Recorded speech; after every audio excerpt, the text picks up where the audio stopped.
Your name's Hunter, Allegedly. and they call you the no-handed shooter. Yes, but I don't really know how I picked that name up. I mean, I don't know. I guess people come up with weird nicknames all the time, but I've stuck with it.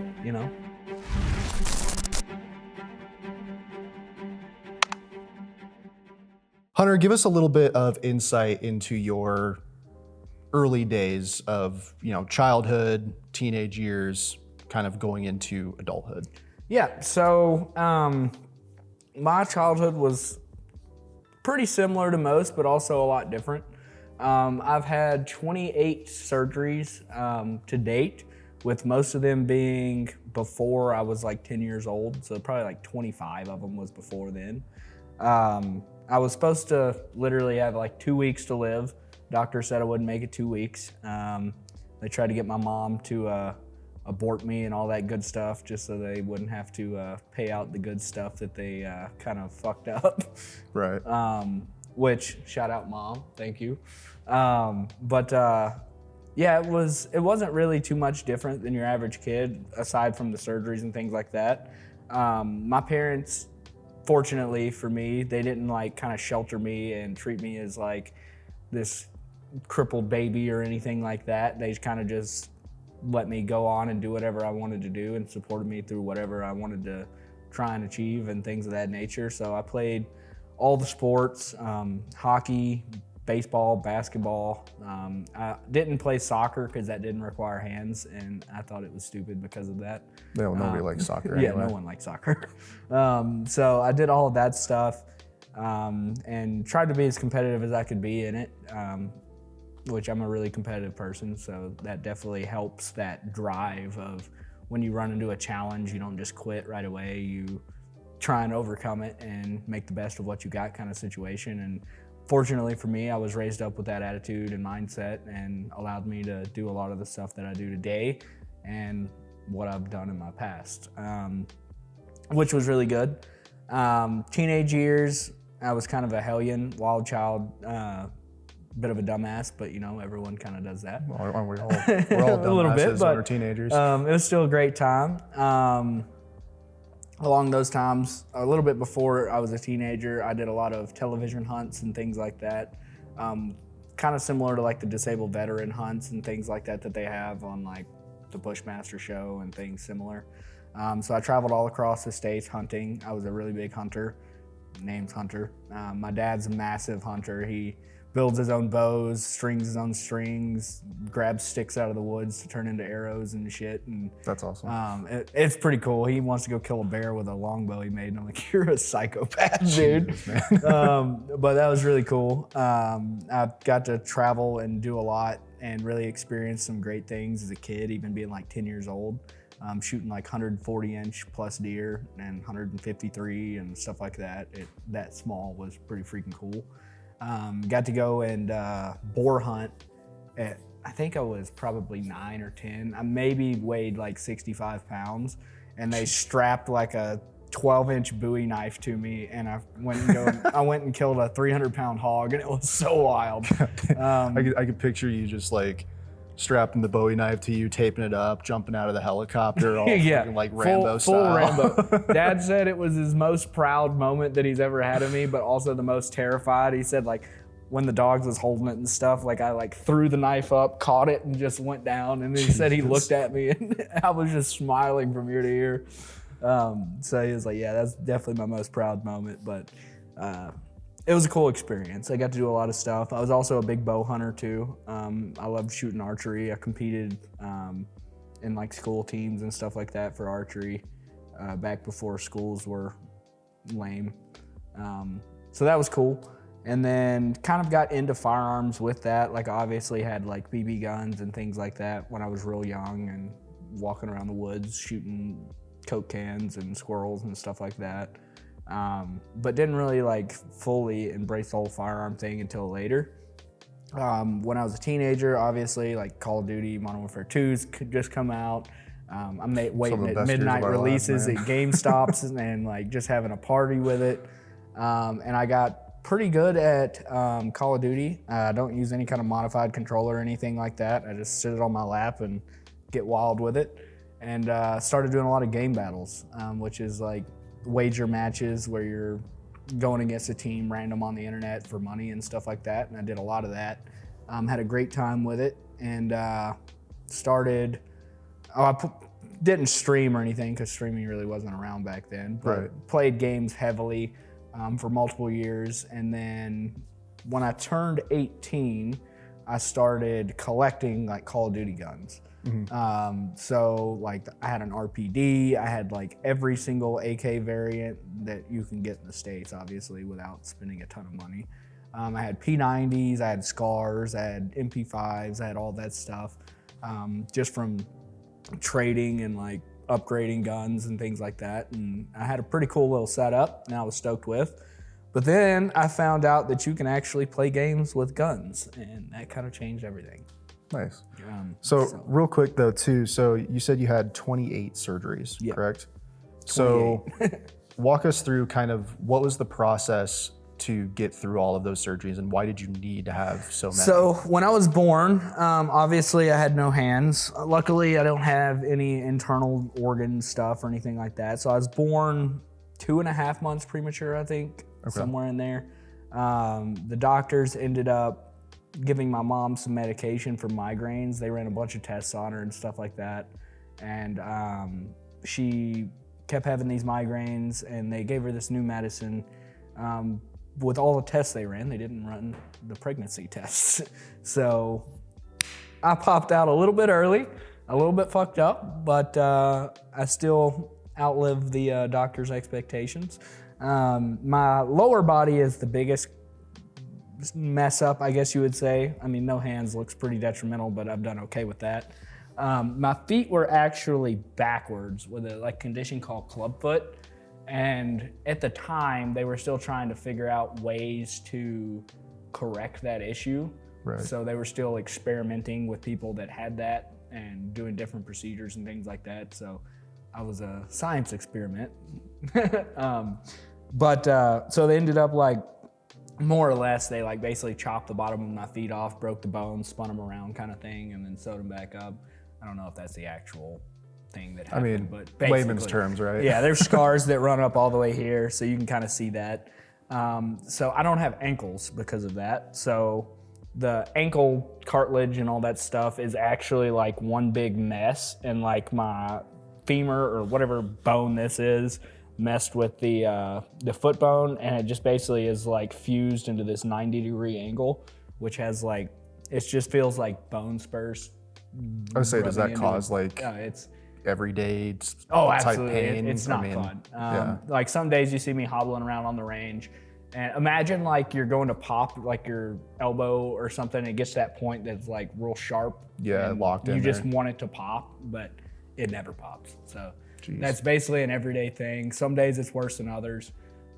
That's kind of what halted my main shooting career back in 2017. I wanted to kind of take a break, get that fixed, but didn't really get it fixed.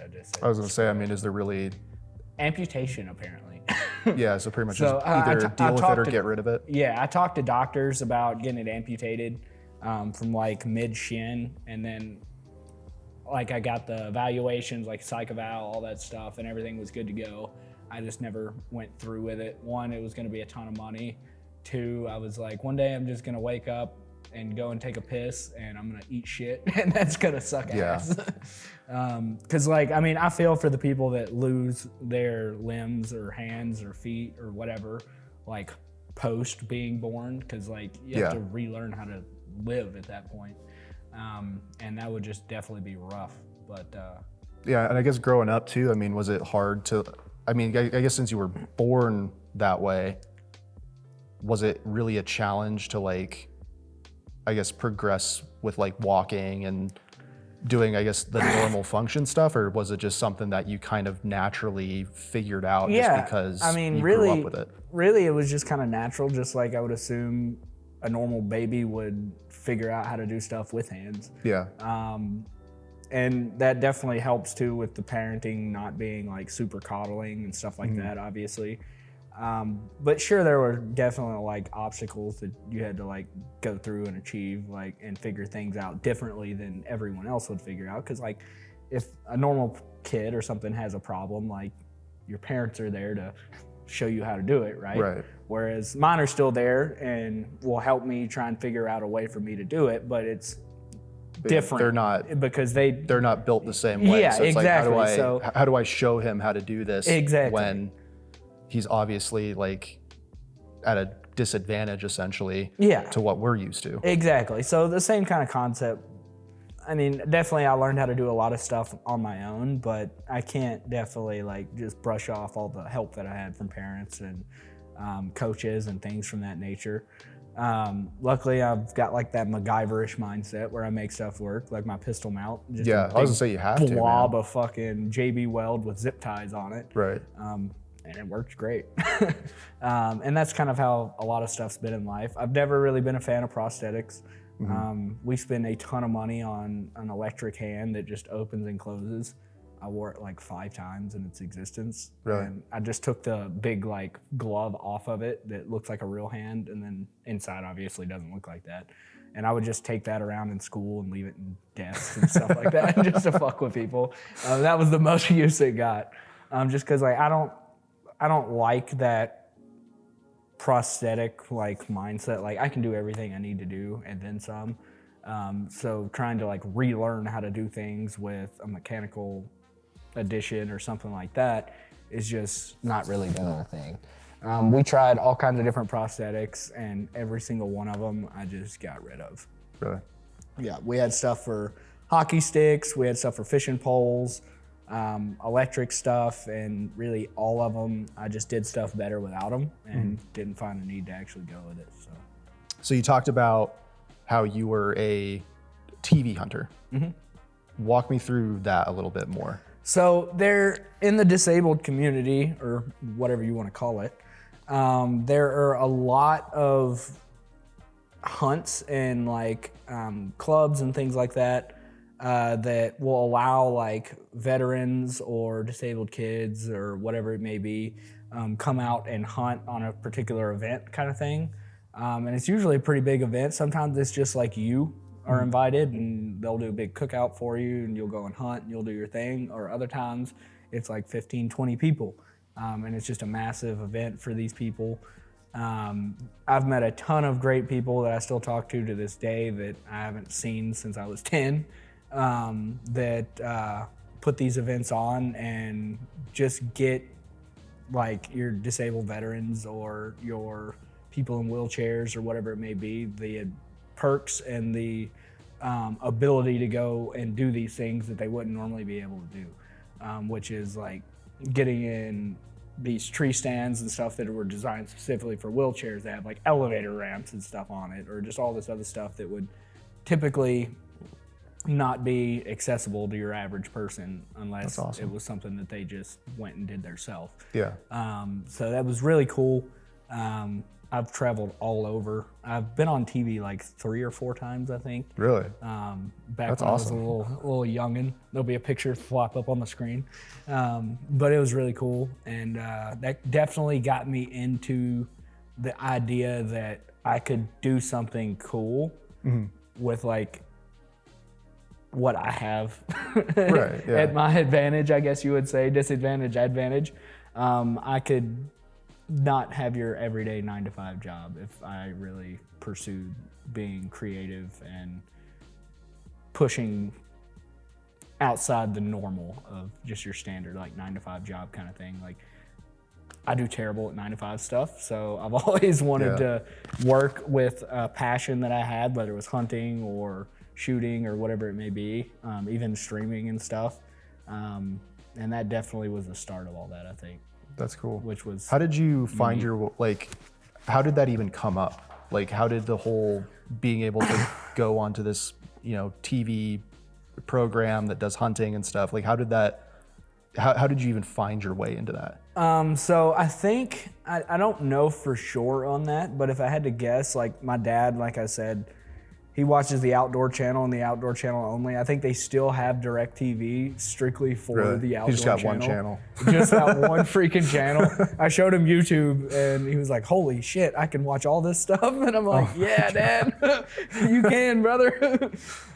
So if I had to bet, like he saw something for like a disabled, whatever it was, hunt. And I think he did some research, and me and him hunted a ton beforehand anyways. Yeah.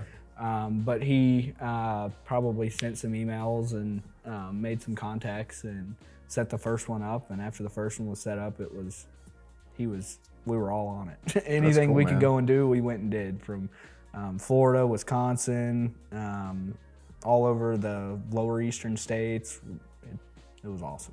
That's cool, man. Yeah, I mean, it sounds like your dad was really looking out for you, especially in those early years. And sounds like, too, your parents really did a great job at making you feel like nothing is impossible. Exactly. Right? Like, don't let this hold you back. Don't let it define you. Absolutely. And, keep pushing forward. I mean, I've seen it tons of times with how creative you are and how you always find a way to push forward and make whatever work for you. So yeah, that's really cool. No excuses. Yeah, exactly. No excuses. So you were pretty big in competition shooting. Mm-hmm.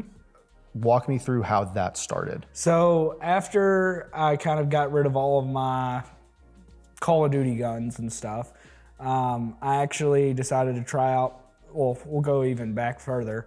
I decided to take a tactical class. Mm-hmm. This class was done in like Knoxville, Tennessee. And I had on me a Walther P22 and a Scar 16.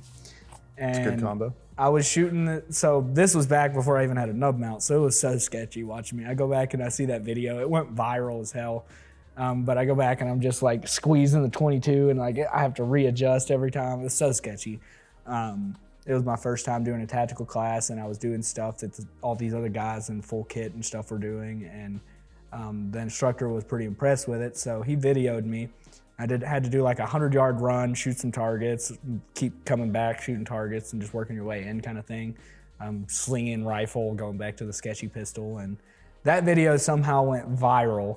And like Instructor Zero, the old YouTuber, and a bunch of other people actually reached out on that video and wanted to do some stuff together. And once I kind of saw that, I started looking more into the shooting community rather than just being a dude that goes and shoots into a bunch of trash. Mm-hmm. I started doing some research and found that competitive shooting exists, which, being a gamer that I am, doing all the sports, doing all the games, was super interested. So with that same P22, I went and shot a IDPA match, which I definitely don't shoot IDPA, but it was my first match. And I had a ton of fun. I still have the contacts from the first people I ever shot that match with, and that totally changed my entire outlook on shooting in general. So once I shot that match, I got a kind of taste of it. And then, of course, me being me, I want to go for the biggest and baddest thing. So I went straight into 3-gun, which is shotgun, rifle, and pistol, all as fast as you can go. So I shot my first 3-gun match pretty soon after that. I ended up purchasing a Vepr 12. I had a race AR that I put together as well, but I also still ran the stupid Scar 16. Mm-hmm. I had it at the time, so I kind of flipped back and forth between it. And then I had a Glock 34, which is interesting. If a no-handed person shooting a Glock with this snub, you have to shave the entire left side of the trigger guard off, which is so sketchy. Just to be able to reach the trigger? Just to be able to reach the safety on the trigger. So I started shooting 3-gun. I shot probably 5 matches maybe, before I shot my first major match. And in those matches, I still didn't place too bad. I was placing like, if there was 40 shooters, I was probably like 15th, which really kind of started to pushing me more. I started shooting with real competitive shooters that were better than me, obviously, and started kind of learning things and like how to minimize times and things of that nature, and ways that I can do stuff faster. So I decided to shoot my first major match, was like literally a month and a half in from shooting competitively. and it was a shotgun match in Atlanta, Georgia. And I was on the Mitchell squad. So I shot with Jerry K, Lena, Clint Upchurch, and a few other big-time shooters. And I beat Jerry on a few stages, and that was pretty much all she wrote. I was gonna say that's a feather in your cap right there. It wasn't many. It was like 2, maybe 3, but I will still take that. Hey, you edged him out a few times. That's all that matters. And especially back then, like that was definitely fine with me. And once that kind of happened, my shooting career just took off. I started getting contacts from a lot of different companies, getting sponsorships, getting paid deals to actually travel and do stuff. And that kind of set the stage for everything that has came since then, more or less. Nice. Which was really cool. Nice. And so, I mean, I guess we don't have to talk about it if you don't want to talk about it, but what drove you away from competitive shooting? Why did you stop?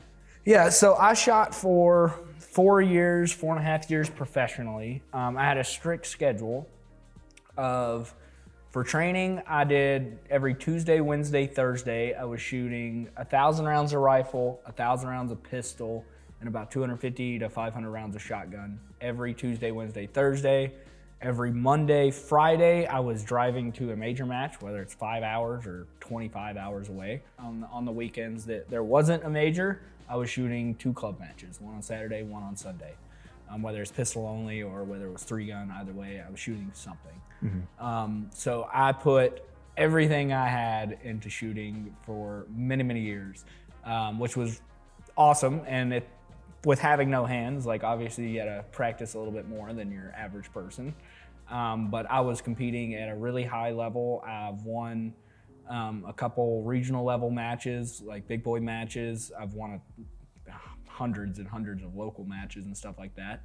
I've competed on the US Open team. I actually got to represent us in Russia for the IPSC Rifle Worlds, as well as shotgun and IPSC shotgun in Italy. So I've gotten some awesome opportunities, but that was all dedicated to, they was all given to hard work and dedication and stuff like that. Being kind of a squirrel kind of guy, when you do something so much for so long, it gets kind of daunting.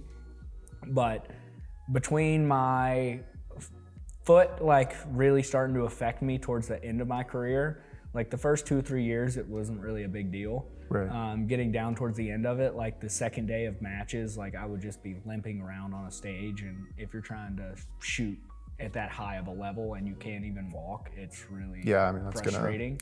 It's gonna wear on you quite a bit. You can practice all you want, but if you still can't get from point A to point B quickly, it really sucks. Yeah.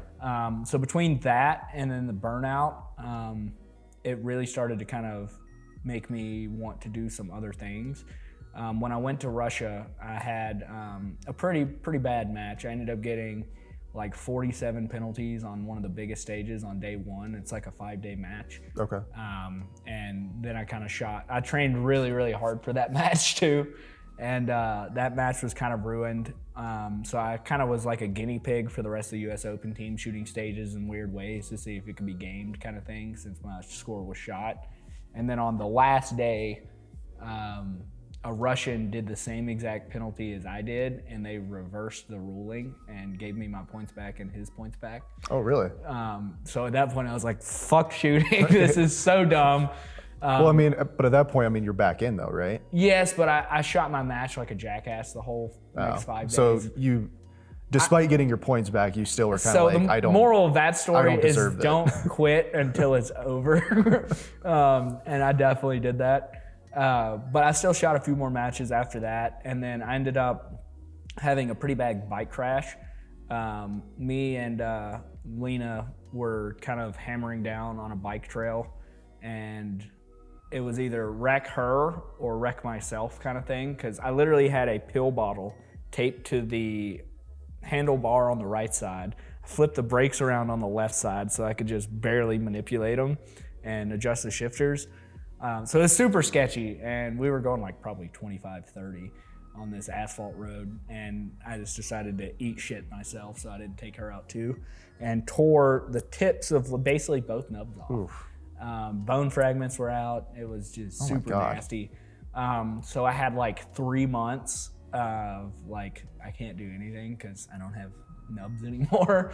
Yeah, I was gonna say, now you have less than what you had before. Exactly. So like there wasn't any training in those 3 months. There wasn't any shooting in those 3 months. I could reload, but that's it. So I took on gaming again, and I'm like, ooh, I'm in a nice air-conditioned room. This is great. I can make money gaming because streaming's a thing. Right. So I went towards the streaming side of things and then fell off of shooting because I just got comfortable sitting in an air-conditioned room playing games all day. And that was kind of my exit out of the shooting world. Okay. Regrettable, but it was my exit. So you quit competition shooting. You were done with that. You took a break. You were doing the gaming thing for a while, doing streaming on Twitch. What got you out of that and back into guns? Because now you've got the all gas, no brakes match. You are trying to start an airsoft match. You're starting to get back into competitive shooting. Yep. What kind of drove you to just get back into it again? So that's pretty easy, I guess. So with that time, it was about 4 years that I was streaming on Twitch. I was coming out to Colorado to mountain bike and snowboard, doing all that stuff. I wasn't really focused on any kind of content creation outside of the Twitch world. However, I started getting pretty heavy into mountain biking, and I decided that I wanted to move out here because I was coming out here 12, 18 times a year, which was ridiculous driving from Tennessee for that long for that many times. So I was like, screw it, I'm gonna move out here. I'm gonna pursue mountain biking kind of full time and try and make a thing out of that, and see what happens. I moved out here, didn't do a single bit of that.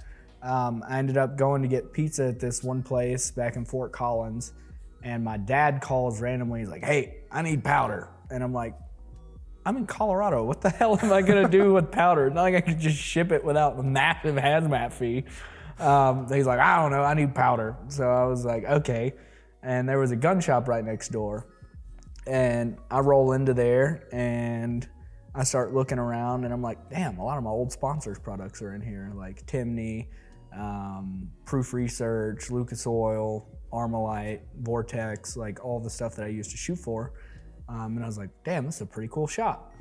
And I went back in the next day and I was like, I'm gonna apply here, fuck it. I'm sure I could get a sales job as Gunware. I've done all kinds of different gun industry jobs and things like that. So I was like, this should be easy. And I go back in and they're like, hey, we were looking at your videos the other day after we saw you. Really? And I was like, oh, okay, well, this should be pretty easy. So I got a job there. Worked there for about a year. I just kind of messed around with shooting with some of the employees and stuff like that. I didn't realize how big the gun community actually was in Colorado. I've shot all over the world and always thought that if you roll into Colorado with any of the stuff we have, you're gonna be arrested and go to jail, which turned out was not the case. Yeah. So it was vastly different than I thought. So I hopped back into the gun community. I didn't really post too much or anything like that while I was working there, but I did start messing around shooting a little bit more, made some friends, made some contacts, and then just messed around for a little while. Ended up leaving that place and decided to start doing a little bit of content creation. And randomly, out of nowhere, a massive video emerged where I literally was just like, I'm Hunter Kale, no-handed shooter. This is how I shoot pistol. And I just like drew my pistol, shot into a berm, and it got like 12 million views out of nowhere. There you go. And I was like, okay, maybe people still do want to see this stuff. And that kind of was all she wrote. So then I started working at Mile High Shooting. It was a long range store. And I got super heavy into the long range world. Back when I shot 3-gun and stuff like that, I've always been a huge fan of sniper rifles and just long range shooting in general. When I was a kid, I quick scope heavily on all the Call of Duties and stuff like that. And then Shooter was my favorite movie of all time back when I was a kid. It's a good movie. It's a good movie. And getting into that long range world, I've always wanted to do, but I just never had the chance since I already had 3 disciplines that I had to focus on constantly. There really wasn't adding anything new into that mix for it to be something I could really focus on. So I decided to get my first bolt gun. I got a Tika, well, not first bolt gun, but first bigger bolt gun for doing this type of stuff. I got like a T1, whatever it is, in 6.5 Creedmoor. And I had an old Vortex Razor laying around, so I slapped that on it, and I went and shot my first PRS match. I placed like 38th out of 80 or something like that. And the match director at the time, Sam Carlson, marketing guy for Thunder Beast Arms Core suppressors and all that, he was like, man, if you get a race gun that's heavier and balanced better and some good glass, you would kill at this. So I was like, all right. So I shot a little bit with him the next week, and then I ended up buying me a comp rifle. It was a MPA comp build in 6.5 Creed and then I went and bought a Zico, which that was when I started working at Mile High a little bit after that, because I went in there, I bought the Zico, I went in for an attacker and was like, yeah, I'm gonna get a Night Force, and then walk in and I was like, what is that? And I looked through it and I was like, oh my God, I'm gonna take one of those. Yeah. So I put a Zico on it, trained for literally a week, and then that weekend was the next match, and I actually went and won that match, which was freaking sick. And I was hooked after that. I probably spent close to 65 grand on ammo alone that year, just shooting long range ammo, traveling, shooting matches. It was a ton of fun. Then I ended up working at Mile High for a little while and did an event out at Empire Gun Club, met Kyle, and that's pretty much all she wrote. I think then I met you that same night.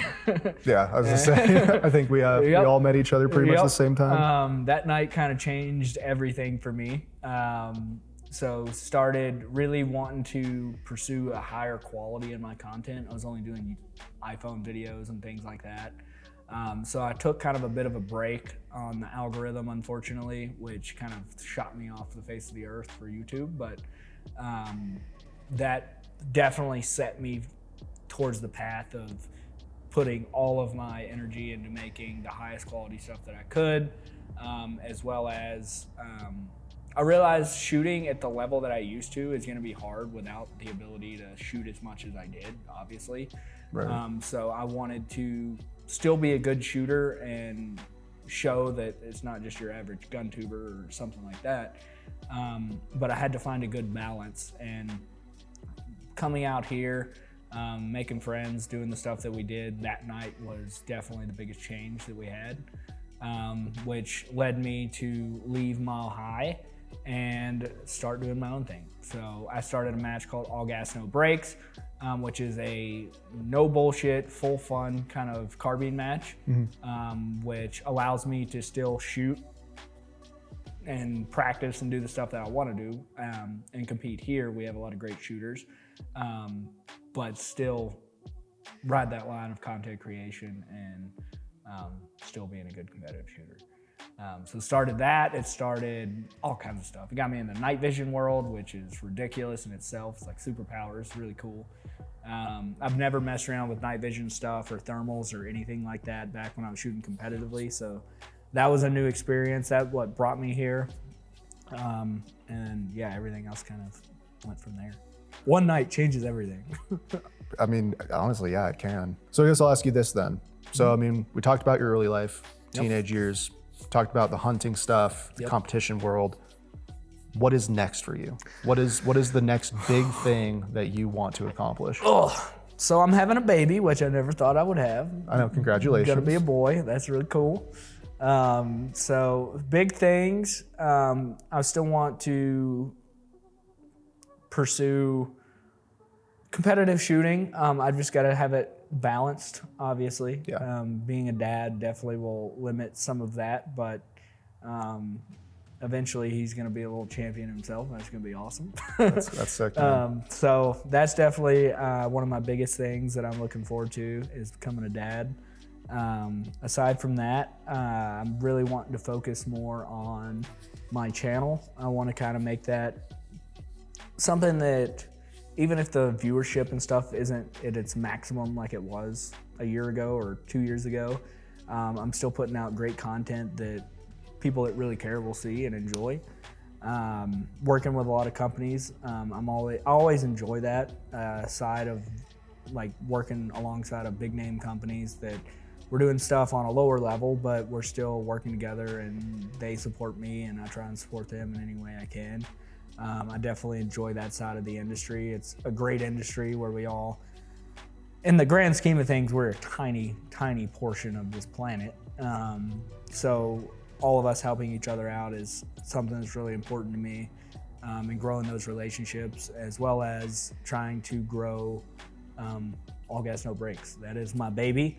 I'm wanting to turn that into a major event. So of course we have our monthly event where we have about 110, 120 shooters a month, massive prize table, and its main focus is bringing new shooters into the sport. We've had 43 out of the 100 and something shooters, first-time shooters, and every month we have anywhere from like 15 to 20, which is freaking awesome. Yeah, that's great. So that's my main goal for All Gas No Brakes, is making sure it's just a fun and enjoyable experience for your new average shooter to come in and experience competitive shooting like I did. The competitive shooting community is typically very welcoming and a great group of people to be around. There are definitely some sports that are less welcoming and have a lot more assholes in it. But my goal is to make sure this is something that we can grow to something bigger and better than just a monthly match, and we can get shooters from all across the states coming in and experiencing their first major match at a level still that All Gas will provide. So hopefully in the next year we have some big boy regional matches and maybe a national. So Hunter, thank you so much for giving us a little bit of insight into your life. Let the good people know where they can find you, where they can find the All Gas match. Also, if you guys didn't know, he's got a Nubs rifle coming out. True. But tell the good people where they can find all your info, all the good stuff that you got coming. So NoHandedShooter.com is my own website that has All Gas No Brakes in it, as well as a lot of the other stuff that I do. I teach all kinds of classes, as well as put on an airsoft event that we were talking about earlier. That's still new and kind of working its way up, but that might be something that we stick with. All that stuff will be found on NoHandedShooter.com. NoHandedShooter is the Instagram. NoHandedShooter is the YouTube. And that's pretty much it. Make sure you like, comment, and subscribe, because YouTube hates me. YouTube hates him because he has no hands. I have no hands and I shoot guns, and they hate that. Well, thanks so much, man. I really appreciate you, like I said, giving us a little bit of insight into your life. And Absolutely. I think it's important that people understand kind of where you come from and all the challenges and obstacles that you've had to face, essentially, growing up and being able to do what you do now, which I think is absolutely incredible. So yeah, man, if you're in a position where you think that you can't, I call bullshit. You can absolutely do whatever you want to do. You just have to have that determination and mindset to not quit and just keep full sending. So, absolutely no excuses. No excuses. Sweet, Well, fuck man. yeah, dude. I appreciate it. Ta-da!